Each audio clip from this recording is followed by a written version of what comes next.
طيب بسم الله الرحمن الرحيم الحمد لله صلى الله على نبينا Muhammad وعلى آله وصحبه أجمعين. Nós continuamos falando sobre Surat al-Hujurat, a Sura dos aposentos do profeta Muhammad sallallahu alaihi wasallam. Nós citamos uma introdução sobre isso e começamos também com o primeiro versículo, onde Allah subhanahu wa ta'ala fala: Ya ayyuhalladhina amanu la tuqaddimu bayna yaday Allahi wa rasulih. Ya ayyuhalladhina amanu la tuqaddimu bayna yaday Allahi wa rasulih.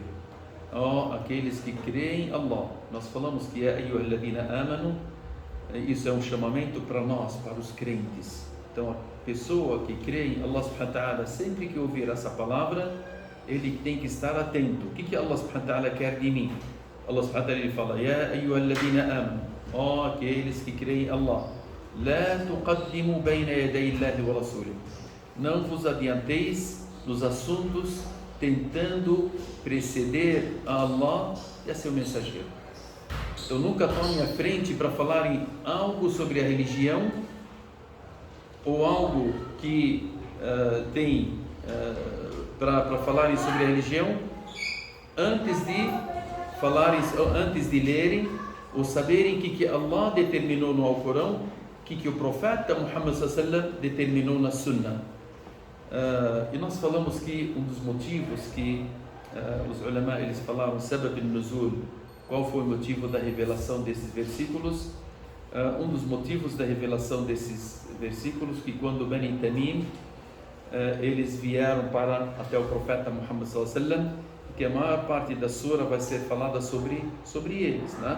E Bani Tamim, como nós falamos, eles eram uma das tribos que veio até Medina, e eles vieram para aprender o Islã, e eles vieram com uma maneira de chamarem o profeta Muhammad sallallahu alaihi wasallam e falarem que eles eram pessoas de posse e tal. E Allah subhanahu wa ta'ala foi revelando os versículos para ensiná-los e nos ensinar também a maneira que nós deveremos falar quando estamos na presença do profeta Muhammad sallallahu alaihi wasallam, ou na presença do Alcorão Sagrado, ou dos hadith do profeta Muhammad sallallahu alaihi wasallam. Porque hoje você fala, o profeta Muhammad sallallahu alaihi wasallam não está presente, mas os seus hadith estão na nossa frente. Então quando nós falamos, disse o mensageiro de Allah, você tem que dar toda a atenção e não tomar a frente para falar, não, mas é isso ou aquilo. Não, se tem o hadith do profeta Muhammad sallallahu alaihi wasallam, se tem o Corão, a gente se cala até ver o que Allah determina, o que o profeta Muhammad sallallahu alaihi wasallam determina. La tuqaddimu bayna yaday Allahi wa rasulih.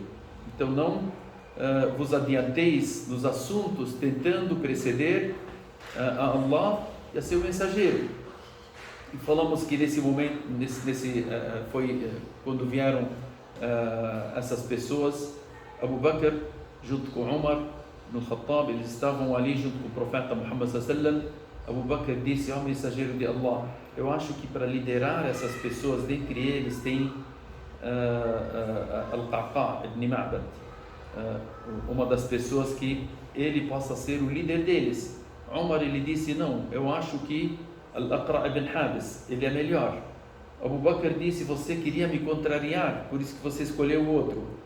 O Umar disse: não, eu não quis te contrariar.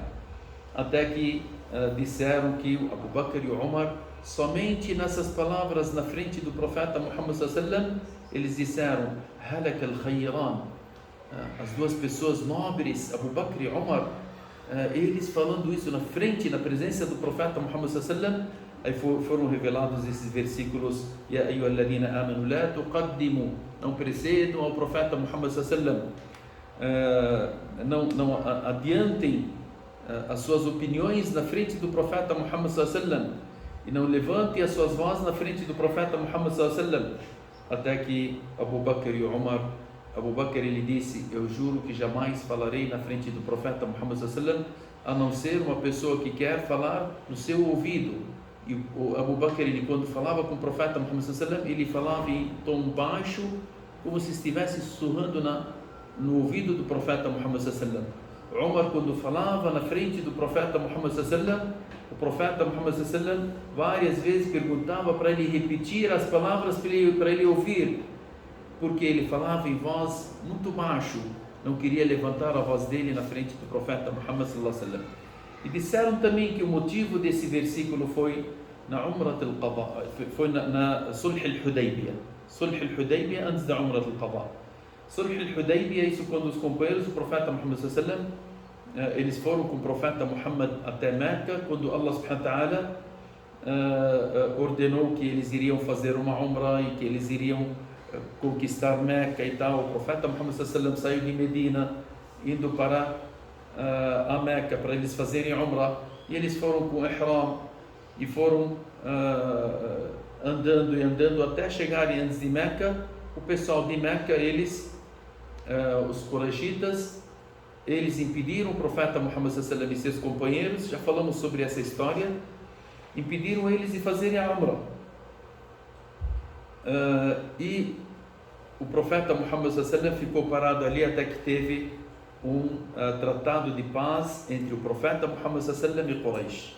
Esse tratado de paz, ele foi escrito, e dentre as condições do tratado de paz, que o profeta Muhammad sallallahu alaihi wasallam com seus companheiros não fizessem Umrah nesse ano, que eles voltassem para Medina e que a Umrah seja adiada para o ano que vem.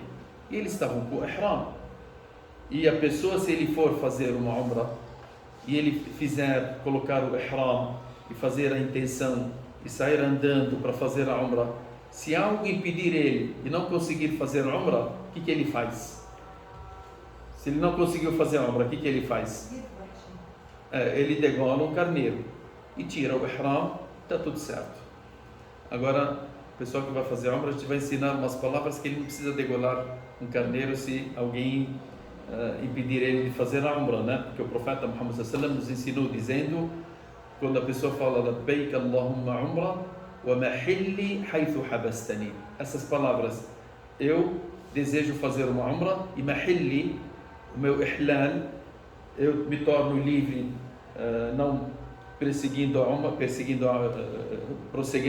fazer a Umrah, haythu habastani, no lugar que o Senhor me impede de fazer, de continuar fazendo a Umrah. Se você falar essas palavras, então, se você for impedida, então você retorna sem precisar degolar um carneiro.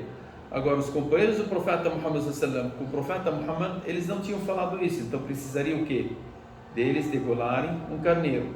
Então ali eles, o que fizeram? No tratado que o profeta Muhammad sallallahu alaihi wasallam fez com o Quraysh, para eles voltarem e não fazerem a Umrah, e que a Umrah seja feita no ano que vem.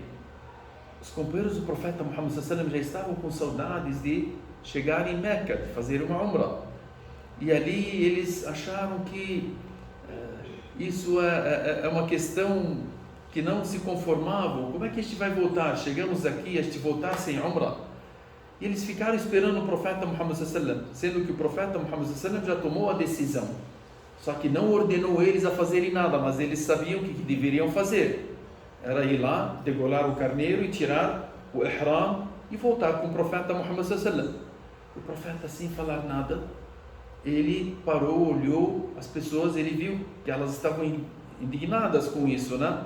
Todos parados, esperando algo que pudesse acontecer para eles continuarem as suas Umrah. Aí os companheiros ficaram lá, ninguém foi lá degolar o carneiro. O profeta Muhammad sallallahu alaihi wasallam, ele entrou na sua tenda onde ele estava lá, e estava com ele a sua esposa, Salama. Ele falou, halaka an-nas, as pessoas estão perdidas. Ela disse, por quê? Qual o motivo? Ele falou, ninguém foi degolar o seu carneiro e tirar o ihram para a gente voltar. Então isso é uma desobediência a Allah e seu mensageiro.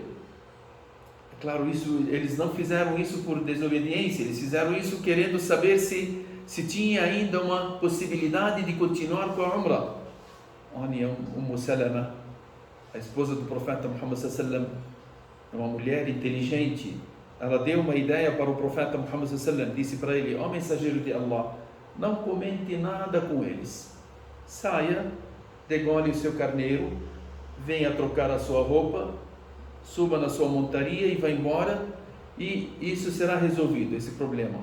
O profeta Muhammad sallallahu alaihi wasallam, sem falar com ninguém, não comentou nada com as pessoas, saiu da sua tenda, foi lá, degolou o seu carneiro, e ele foi, trocou a roupa e colocou as suas coisas em cima do camelo e estava voltando para Medina. Os Sahaba, quando viram o profeta Muhammad sallallahu alaihi wasallam fazer isso, o que eles fizeram? Cada um queria fazer igual. Porque os Sahaba, eles queriam, se tem uma sunnah, se tem uma obrigação, se tem algo a fazer que Allah subhanahu wa ta'ala determina, que o profeta Muhammad sallallahu alaihi wasallam recomenda, eles queriam ser os primeiros a fazerem isso. Nós sabemos a história de uma mesquita lá em Medina chamada Masjid al-Qiblatayn, a mesquita das duas Qibla. Por que foi chamada Masjid al-Qiblatayn? Masjid al-Qiblatayn porque ela tem duas Qibla. Qual o motivo disso? Quando Allah subhanahu wa ta'ala determinou no começo, onde as pessoas, junto com o profeta Muhammad sallallahu alaihi wasallam, se dirigiam nas suas orações para Jerusalém, para esse lado. No começo, as pessoas rezavam não para o lado de Meca, mas sim para o lado de Jerusalém. Em Medina, no ano 2 da Hijra, Allah subhanahu wa ta'ala ordenou dentro do Alcorão Sagrado, na Surah Al-Baqarah, Allah subhanahu wa ta'ala ordenou que as pessoas se dirigissem para Meca e não mais para Jerusalém. E o profeta mandou para as tribos que estavam distantes de Medina, do centro da Medina, pessoas para avisarem os muçulmanos daquelas regiões que agora a Qibla não é mais para Jerusalém, a Qibla agora é para Meca. Uma das pessoas que chegou no Bani Salama, onde está Masjid al-Qiblatayn, ele chegou atrasado, chegou no horário do Asr. No horário do Asr, as pessoas já estavam rezando o Asr, estavam na segunda rak'ah, dirigidos para onde? Para Jerusalém. E ele, ao chegar no local, ele foi recitar o versículo do Alcorão, onde Allah ordena que as pessoas se dirigissem para Meca. As pessoas não esperaram, elas dentro da oração, não esperaram terminar a oração para cumprir a ordem de Allah subhanahu wa ta'ala. Não. No meio da oração, eles se dirigiram para Meca. Isso significa que eles rezaram duas orações, duas rak'ah para Jerusalém, e mais duas rak'ah para onde? Para a Meca. E por isso que foi chamado Masjid al-Qiblatayn, porque na mesma oração eles rezaram para duas Qibla. Isso significa o quê? Que os companheiros do profeta Muhammad sallallahu alaihi wasallam, eles eram as pessoas mais atentas a ouvirem e colocarem em prática no mesmo momento. Eles não esperam, amanhã a gente faz, deixa eu terminar essa reza, deixa eu ver se eu consigo, se eu pensar, vou consultar. Não. Por isso Allah subhanahu wa ta'ala fala: Ya ayyuhalladhina la tuqaddimu bayna yaday Allahi wa rasulih. Então, Allah subhanahu wa ta'ala, quando ele terminar algo, vocês têm que estar totalmente convictos do que isso é uma ordem de Allah e colocarem sempre em prática. Então, naquele momento que os companheiros do profeta Muhammad sallallahu alaihi wasallam viram o profeta Muhammad sallallahu alaihi wasallam degolar o seu carneiro, eles foram lá correndo, um atrás do outro, para ver quem que estaria atendendo a ordem do profeta Muhammad sallallahu alaihi wasallam em primeiro lugar. Então, antes disso, Allah subhanahu wa ta'ala revelou esses versículos: Ya ayyuhalladhina amanu la tuqaddimu bayna yaday Allahi wa rasulih. Vocês souberam que tem o tratado do profeta Muhammad sallallahu alaihi wasallam, que era para fazer isso, não era para vocês nem pensarem o que devem fazer se a ordem já foi determinada, e que vocês sabiam que é uma ordem através do tratado que o profeta Muhammad sallallahu alaihi wasallam tinha feito com Quraysh. Então foi isso, esse também é um dos motivos que foram revelados esses versículos. Por isso que nós deveremos, quando ouvirmos uma ordem de Allah subhanahu wa ta'ala, nós deveremos levar em consideração e colocar em prática no mesmo momento, não esperar, porque Allah subhanahu wa ta'ala ele fala: Fala wa rabbik. Aqui Allah subhanahu wa ta'ala está falando: Ya ayyuhalladhina amanu, aqueles que creem em Allah subhanahu wa ta'ala. Tem um versículo na Surah An-Nisa que Allah subhanahu wa ta'ala ele fala: Fala wa rabbik la yu'minun. E não, por teu Deus, eles não creem, não são verdadeiros crentes. Quem são Allah? Quem são essas pessoas que não são os verdadeiros crentes? Fala wa rabbika la yu'minun hatta yuhakkimuka fima shajara bainahum. Até que eles estejam que todas as questões que eles fazem na vida deles estejam que sobre a ordem do profeta Muhammad sallallahu alaihi wasallam, que o profeta Muhammad sallallahu alaihi wasallam quando ele determina algo, Allah subhanahu wa ta'ala ele fala: فلا وربك لا يؤمنون حتى يحكموك فيما شجر بينهم ثم لا يجدوا في أنفسهم حرجا مما قضيت ويسلموا تسليما. Não encontrarem qualquer insatisfação dentro de seus corações ao ouvirem algo que Allah subhanahu wa ta'ala determinou na vida deles. Eles não devem encontrar qualquer insatisfação nos seus íntimos e contra aquilo que foi a decisão de Allah e a decisão do seu mensageiro, e se submetem por completo para Allah e para o seu mensageiro. Esses são os verdadeiros crentes. Allah subhanahu wa ta'ala ele disse: as pessoas que não têm essas características, por Allah eles não são crentes.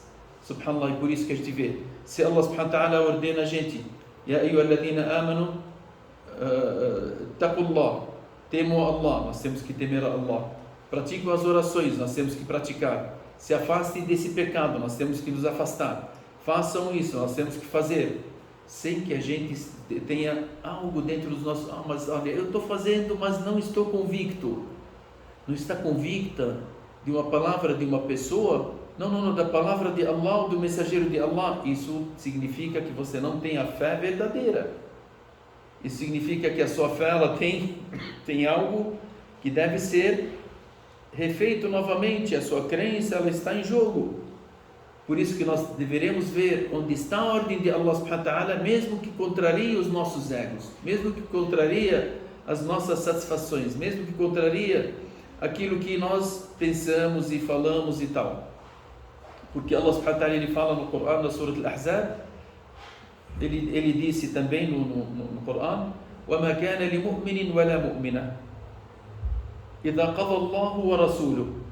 Não cabe a um crente ou uma crente, na hora que Allah e seu mensageiro, إِذَا قَضَى اللَّهُ وَرَسُولُهُ أَمْرًا, determinarem algo, أَنْ يَكُونَ لَهُمُ الْخِيَرَةُ, a eles terem a escolha. Nós não temos a escolha se Allah determinar algo.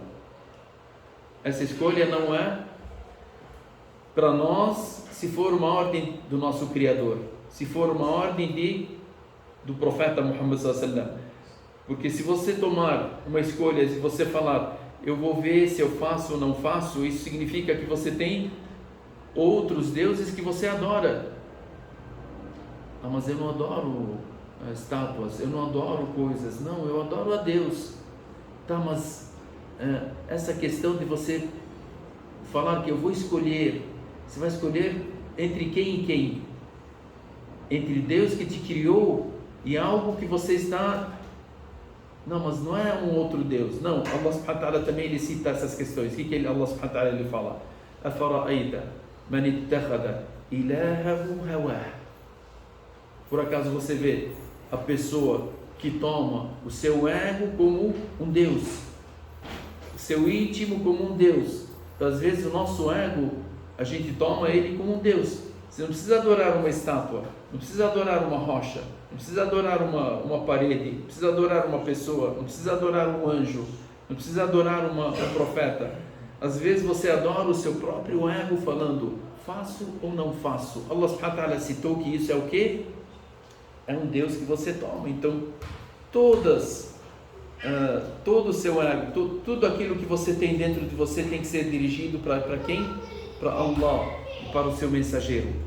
أَفَرَأَيْتَ مَنِ اتَّخَذَ إِلَهَهُ هَوَاهُ أَفَأَنْتَ تَكُونُ عَلَيْهِ وَكِيلًا أَمْ تَحْسَبُ أَنَّ أَكْثَرَهُم يَسْمَعُونَ أَوْ يَعْقِلُونَ إِنْ هُمْ إِلَّا كَالْأَنْعَامِ بَلْ هُمْ أَضَلُّ. Allah subhanahu wa ta'ala citou que essas pessoas, elas não têm mente sã, elas são iguais aos animais ou pior ainda. Por quê?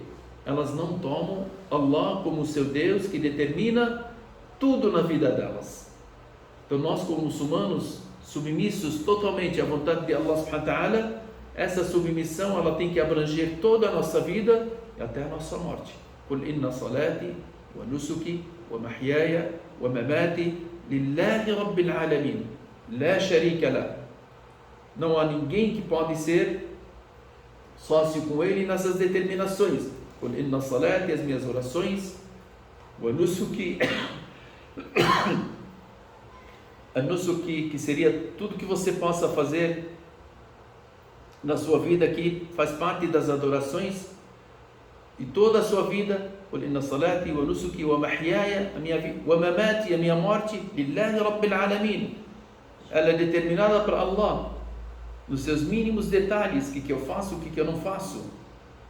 لا شريك له, não há ninguém que é sócio com ele em nenhuma dessas determinações. وبذلك أمرت, e com isso que eu fui ordenado por Allah.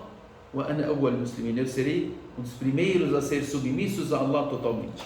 Nós precisamos aprender a nossa crença, nós precisamos aprender a nossa verdadeira fé de enraizar dentro dos nossos corações, porque hoje a gente vê muitas pessoas na religião. Você fala que você é muçulmano, sim, alhamdulillah, sou muçulmano. Ela coloca em prática muitas coisas e tal, mas na hora H que a gente fala, né, nas questões que determinam, que Allah subhanahu wa ta'ala às vezes ele coloca alguns testes na vida da pessoa, Allah quer saber se realmente a sua fé é verdadeira ou não. Aí nesse teste que a pessoa às vezes cai. Depende das pessoas. Hoje os nossos irmãos em Gaza são colocados em teste, e o teste deles é o maior. O teste deles para eles segurarem a nação islâmica, para permanecer, para Allah subhanahu wa ta'ala determinar que, alhamdulillah, nós temos dentre o mundo islâmico, no mundo, nós temos pessoas que realmente lutam pela causa de Deus, de Allah subhanahu wa ta'ala, lutam contra os injustos, contra o mal que estão lutando, né? Que seria contra o mundo todo hoje, né? Então essas pessoas são colocadas em testes, por isso que eles morrem crianças, está acontecendo o que está acontecendo com eles, porque é um teste de Allah. Às vezes o seu teste, porque a nossa fé é menos do que a fé deles, só que nós também somos testados, depende de cada um do seu teste, e Allah subhanahu wa ta'ala quer que a gente seja, nesses momentos de teste, que a gente seja aprovado, que a nossa fé seja real, que a nossa fé seja aquilo que Allah subhanahu wa ta'ala determina na nossa vida. E por isso que Allah subhanahu wa ta'ala fala: يا أيها الذين آمنوا لا تقدموا بين يدي الله ورسوله واتقوا الله. Temam Allah. Se vocês fizerem isso, temam Allah. Temer a Allah, o que é temer a Allah? Temer a Allah, que Allah subhanahu wa ta'ala preparou um severo castigo para as pessoas que não atenderem a ordem dele. Temer a Allah, que se você atender às ordens de Allah, você terá um lugar privilegiado no paraíso. Então nós deveremos temer sempre a Allah. Temer a Allah é você estar sempre de acordo com a ordem de Allah subhanahu wa ta'ala. Inna Allah sami'un alim. Allah subhanahu wa ta'ala, ele ouve tudo aquilo que acontece nesse mundo, tudo aquilo que a pessoa jamais poderia imaginar, né? Allah subhanahu wa ta'ala é ouvinte e sábio. Até o hadith do profeta Muhammad sallallahu alaihi wasallam, ele fala: Inna Allah yasma'u, que Allah subhanahu wa ta'ala ele ouve dabib an-namlat as-sawda, que Allah subhanahu wa ta'ala ele ouve os passos da formiga preta pequena. dabib an-namlat as-sawda ala as-sakhrat as-samma, em cima de uma rocha que está totalmente ali, né? Ela não se mexe, não tem vida a rocha. على الصخرة الصماء في الليلة الظلماء, na noite mais escura possível, Allah subhanahu wa ta'ala ele ouve o que? Seus passos, os passos dessa formiga. Allah subhanahu wa ta'ala ouve tudo que nós falamos. Allah subhanahu wa ta'ala conhece o nosso íntimo antes de nós pensarmos o que nós iremos pensar. Imagine das falas, imagine de ouvir as pessoas, o que elas falam. E por isso que Allah subhanahu wa ta'ala ele ouve tudo que nós falamos, e ele sabe tudo que nós determinamos e decidimos. Por isso que Allah subhanahu wa ta'ala ele finalizou esse versículo dizendo: Inna Allah sami'un alim. Allah subhanahu wa ta'ala é ouvinte e sábio.